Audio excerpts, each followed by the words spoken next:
He wasn't looking for anything in particular, just an old coat to ward off the early chill of autumn. The kind of garment that had lived at the back of the closet for years, untouched and long forgotten. But as he slipped it on, something crackled in the pocket, a small, folded piece of paper, a receipt, faded thermal ink, corners soft, dated 1996. He nearly tossed it away until he saw the name of the diner, and the moment it registered, he froze, his breath caught. And in an instant, he wasn't in his hallway anymore. He was back in that vinyl booth, watching the rain streak down a foggy window, listening to the sound of her spoon tapping her coffee cup. He remembered the way her voice trembled, the way she tried to smile when she said goodbye. The weight of the moment came rushing in, not just the memory, but the feeling of it. His heart beat faster, his chest tightened, and for a second, it felt as if no time had passed at all. Why does this happen? How can a memory, buried for decades, return with such vividness that the body responds as if it's happening now? Why does the brain keep certain fragments, certain faces, smells, heartbreaks, so painfully, beautifully alive, while letting other moments fade into fog? We forget what we ate last week, where we left our keys yesterday, or the name of the person we just met. But somehow we remember a glance from across a room, the feeling of a hand slipping from ours, the exact pitch of laughter on a summer night from a lifetime ago. Modern neuroscience is beginning to unravel this mystery, and the answer is more complex and more human than we ever imagined. Because memory, it turns out, is not just a recording device. The brain doesn't store our lives like a digital archive of data and dates. It stores what matters. And how does it decide what matters? Not by logic, but by emotion. The most enduring memories are not the ones that are factually important. They are the ones that made us feel something intensely: love, fear, joy, shame, longing. These aren't just side effects of memory. They are the memory. When a moment strikes us deeply, emotionally, the brain tags it chemically. It signals, remember this, and that tag can stay active for decades, waiting for a quiescent, a song, a scrap of paper to bring it flooding back. So maybe the real question is not what the brain is storing, but why. Maybe memory's job isn't just to help us recall the past, but to help us make sense of our present. Maybe that coat, that receipt, that sudden return of a rainy goodbye wasn't just nostalgia. It was the brain doing what it does best, weaving emotion and experience into meaning. And in that flash of memory, it reminds us not just of where we were, but of who we were, and maybe still are. He wasn't looking for anything in particular, just an old coat to ward off the early chill of autumn, the kind of garment that had lived at the back of the closet for years, untouched and long forgotten. But as he slipped it on, something crackled in the pocket, a small, folded piece of paper, a receipt, faded thermal ink, corners soft, dated 1996.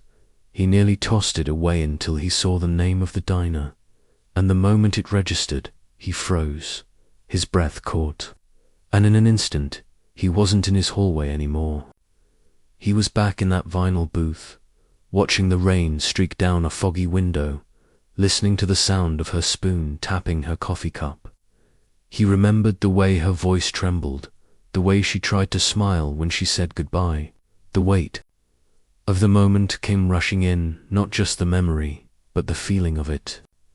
His heart beat faster, his chest tightened, and for a second it felt as if no time had passed at all. Why does this happen?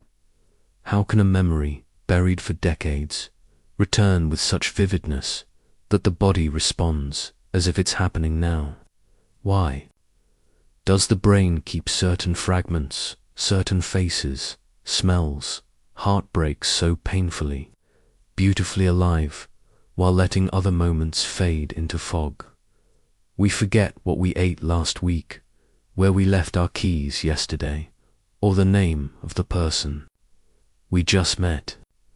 But somehow we remember a glance from across a room, the feeling of a hand slipping from ours, the exact pitch of laughter on a summer night from a lifetime ago. Modern neuroscience is beginning to unravel this mystery, and the answer is more complex and more human than we ever imagined. Because memory, it turns out, is not just a recording device. The brain doesn't store our lives like a digital archive of data and dates. It stores what matters. And how does it decide what matters? Not by logic, but by emotion. The most enduring memories are not the ones that are factually important. They are the ones that made us feel something intensely: love, fear, joy, shame, longing. These aren't just side effects of memory. They are the memory. When a moment strikes us deeply, emotionally, the brain tags it chemically. It signals, "Remember this," and that tag can stay active for decades, waiting for a quiescent, a song, a scrap of paper to bring it flooding back. So maybe the real question is not what the brain is storing, but why. Maybe memory's job isn't just to help us recall the past, but to help us make sense of our present. Maybe that coat, that receipt, that sudden return of a rainy goodbye wasn't just nostalgia. It was the brain doing what it does best, weaving emotion and experience into meaning. And in that flash of memory, it reminds us not just of where we were, but of who we were, and maybe still are in 2004. A series of groundbreaking neuroscience studies revealed something startling about memory. Researchers had long believed that recalling an event was like retrieving a file, a cognitive act, reflective and removed. But when scientists used fMRI to observe the brain as people recalled emotionally charged memories, they discovered something else entirely. Remembering wasn't just thinking about the past. It was, at the neurological level, reliving it. The same patterns of brain activity that fired during the original event were reactivated during the memory. Visual cortex, auditory areas, the amygdala, all lit up again. This process was termed memory reactivation. In other words, the brain doesn't just store memories like a diary on a shelf.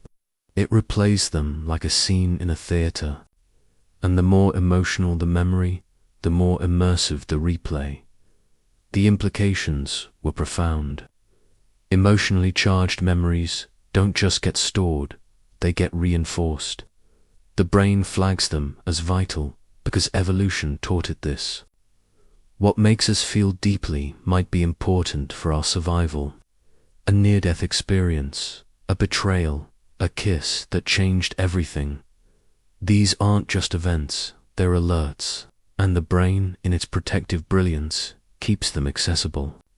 Even during sleep, especially during REM sleep, when the mind consolidates memory and emotion, these powerful experiences are replayed, revised, and sometimes made more vivid. This is why a heartbreak from 20 years ago can still surface in a dream, clear as glass. It's not a flaw.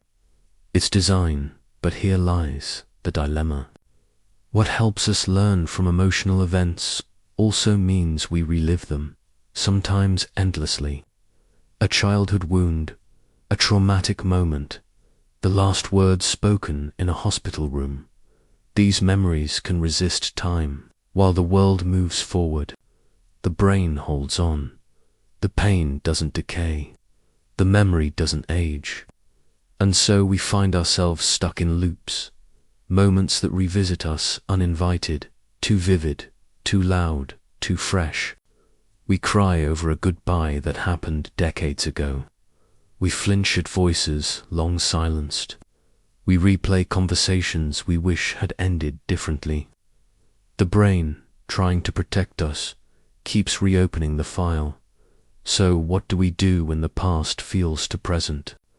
How do we heal from memories that don't fade with time because biology keeps them alive? Can we unlearn a memory that was once necessary? Or must we learn to live with a weight of emotional recall, a gift for survival, but a burden for peace? This is the paradox of memory reactivation. It makes us human, but it also haunts us. And only by understanding the biology behind it can we begin to navigate the complexity of remembering and eventually healing. There's a strange and painful trick the brain can play after trauma. It forgets time. In people with post-stress disorder, PTSD, the hippocampus, the brain's timekeeper, responsible for placing memories in sequence, begins to malfunction. Instead of storing an experience as something that happened, it stores it as something that's happening. This means that a sound, a smell, a glance, anything even loosely tied to the original moment, can trigger a full-bodied flashback.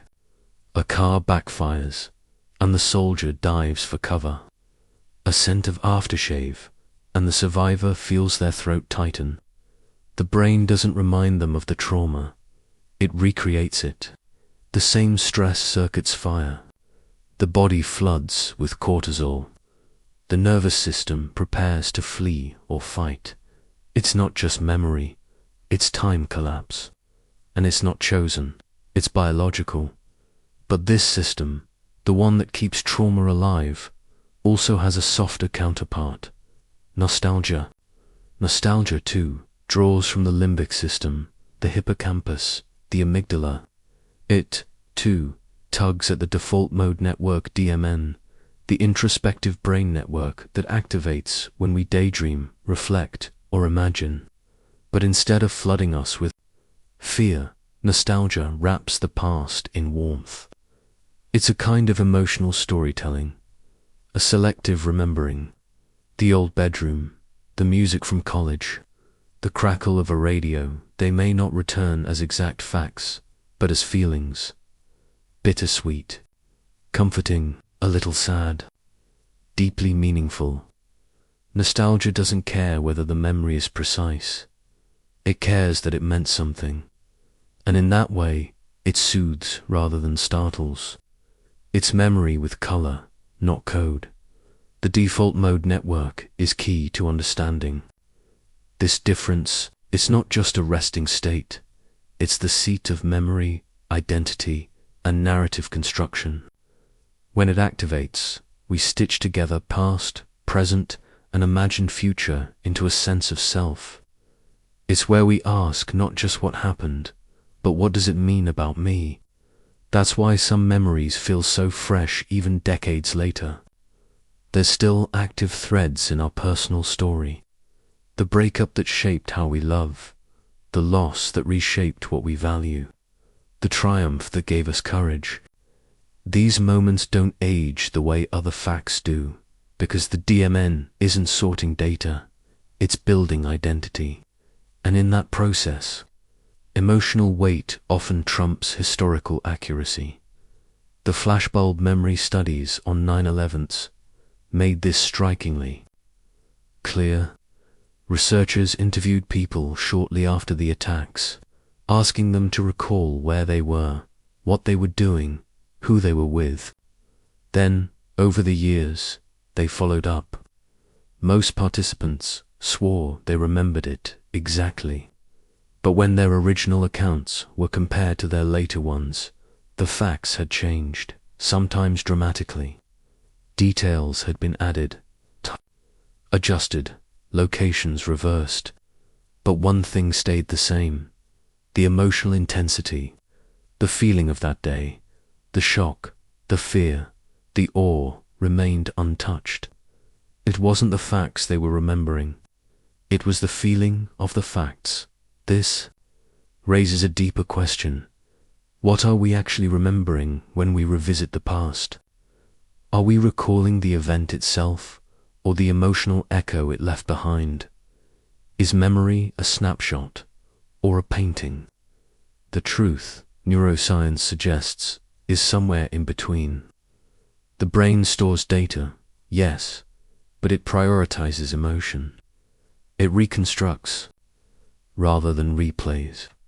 And each time we remember, we subtly reshape the memory, layering it with meaning, context, and the current self. This makes memory less like a file in a drawer and more like a living document, edited, emotional, and alive. And maybe that's the point. Maybe memory was never meant to be perfect. Maybe it was meant to be personal. For most of human history, we've thought of memory as something backward-facing, a way of preserving the past, like a photograph or a diary entry sealed in time. But in 2007, a quiet revolution in neuroscience began to change that understanding forever. Researchers discovered that when people recalled vivid past experiences and when they imagined detailed future events, the same brain regions lit up. The hippocampus, the medial prefrontal cortex, and the posterior cingulate cortex. These aren't just memory circuits, they're imagination circuits, and the overlap revealed something profound. Memory doesn't exist to remember, it exists to simulate. This realization rewrote the very purpose of memory. The brain isn't a vault for the past, it's a prediction machine. It gathers emotionally rich, meaningful experiences and keeps them accessible, not as souvenirs, but as models for the future. That conversation with your father before he died, that betrayal in your first relationship, that moment on stage when you felt fully alive. These aren't static archives, they're templates. The brain reactivates them, not because it's stuck, but because it's still learning from them, trying to understand, what does safety feel like? What does danger look like? What did love cost me last time? What might it cost next time? That's why some memories never fade, even when we want them to. The brain is not trying to torment us. It's trying to prepare us. Those moments of sharp grief, of deep joy, of piercing regret, they get folded into the simulation engine. They shape how we trust, how we parent, how we decide to stay or leave, or risk or retreat. The past becomes the scaffolding for every imagined future. Memory, then, isn't about holding on. It's about moving forward, but moving forward wisely, informed by the emotional truths the brain refuses to discard. This twist reframes so much of what we think of as emotional baggage. That breakup you still dream about, that unresolved goodbye you keep returning to, they're not glitches, they're guides. The mind is returning to them because it believes, perhaps rightly, that they still hold meaning, still carry information, still help navigate the uncertain terrain ahead. In this light, old memories are not signs that we're stuck. They are signs that we're alive, still becoming, still learning, still shaping the future with the tools of the past. So maybe the goal is not to forget or even to fully let go. Maybe the goal is to listen more closely to what those memories are trying to teach us, not just about who we were, but about who we're becoming. Because the brain, in its quiet brilliance, keeps only what it believes we still need. And in doing so, it reminds us the past is not gone. It's in service of the future today. Neuroscience sees memory not as a fixed archive of the past, but as a living, dynamic process that evolves with us. We now know that emotional memories are especially resilient because they are repeatedly strengthened during sleep, particularly during REM cycles. when the brain actively consolidates experiences tied to feeling and meaning. These memories aren't stored in a single memory box in the brain, but rather across a vast interconnected network involving sensory cortices, the amygdala emotion, the hippocampus context, and the prefrontal cortex meaning. That's why a single scent, a song, or the way light falls across a room can suddenly pull us back into a moment we thought we'd long forgotten. These cues reawaken not just the memory, but the emotions and bodily sensations embedded within it, often without warning. But the most hopeful development in memory science is this: memories can be reshaped, not erased, not deleted, but healed. Techniques like EMDR, eye movement, desensitization, and reprocessing narrative therapy, and exposure therapy work not by suppressing painful memories, but by helping the brain re-encode them in a different emotional context. When we recall a traumatic event while feeling safe, supported, or empowered, the brain subtly updates the memory, not the facts, but the feeling attached to them. This is called memory reconsolidation.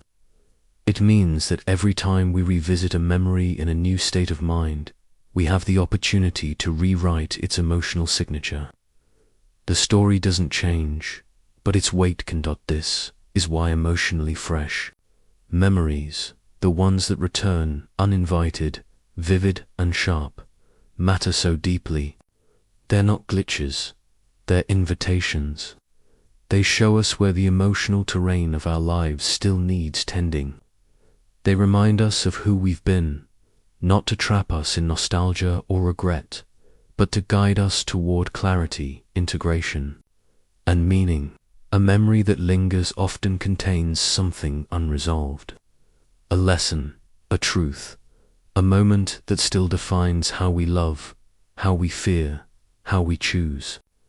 And when we pay attention, when we stop trying to suppress or outgrow our memories and instead seek to understand them, they can become blueprints for who we are still becoming. Because in the end, memory isn't simply for remembering. It's for becoming. It's the brain's way of helping us refine our future selves through the raw materials of the past. Every laugh, every wound, every tear-stained receipt in the pocket of an old coat isn't just a trace of what happened. It's a thread in the tapestry of who we are. And the act of remembering, when done with presence and curiosity, is one of the most powerful tools we have for growing into the next version of ourselves. She steps carefully through the open doorway, the hinges groaning in the same familiar tone they did 70 years ago. The house is empty, now stripped of furniture, dust dancing in the light that pours through crooked window panes. But it doesn't feel abandoned. It feels paused, as if the past has been waiting for her. She walks slowly, her hand trailing along the chipped banister, her fingers brushing the same wood they once gripped as a child. She sits on the edge of the staircase, and for a moment says nothing, just breathes. The air smells of old paint, and faint lilacs, the same scent her mother used to dab behind her ears. And then it happens. Her breath catches, and the timeline collapses. She is no longer only the woman with silver in her hair and creases around her eyes. She is the barefoot girl sneaking downstairs past bedtime, the teenager crying quietly after her first heartbreak, the daughter watching her father walk out the door for the last time. She is all of them layered, simultaneous, alive within her. And as she closes her eyes, she smiles. Not out of nostalgia, not out of sorrow, but because, somehow, she understands. They never left her. Maybe that's the quiet truth about memory. It isn't there to preserve the past in amber or freeze us in time. It's there to remind us that time is never as clean as a calendar. That the people we were, the moments that shaped us, the fragments we thought were behind us, They don't disappear. They live in us. Memory is not static. It pulses. It revisits us in dreams, in scents, in the way light falls across a room. It breathes alongside our breath, tucked into the nervous system, the cells, the rhythms of who we've become. And in this way, memory doesn't just tell us what was. It reveals what still is. The past doesn't leave. It evolves, becomes part of our intuition, our reactions, our choices. Even when forgotten by the mind, it remains remembered by the body. That's why some memories return not to haunt, but to guide. They reappear when we face something uncertain, when we reach for love, when we prepare to say goodbye. They offer us not instruction, but orientation. They remind us where we've been so we can more clearly see where we're going. Even the painful memories, the ones we wish we could erase, still carry wisdom. They show us our boundaries, our needs, our patterns. They carry the unfinished business of the heart. Because often, what lingers isn't the event itself, but what was left unsaid, unfelt, unresolved. Old memories feel fresh, not because they're broken or stuck, but because they were never truly finished. They return again and again, asking us to listen more deeply, to hear what we couldn't hear then, to feel what we had to bury, to integrate what we had no words for. So perhaps memory is not a museum of the past, but a conversation with the present, an ongoing relationship with all the versions of ourselves that once were. And in that quiet conversation between the stairs and the silence, between the woman and the girl, something whole is made. Not through forgetting, but through finally hearing what has always been there, waiting.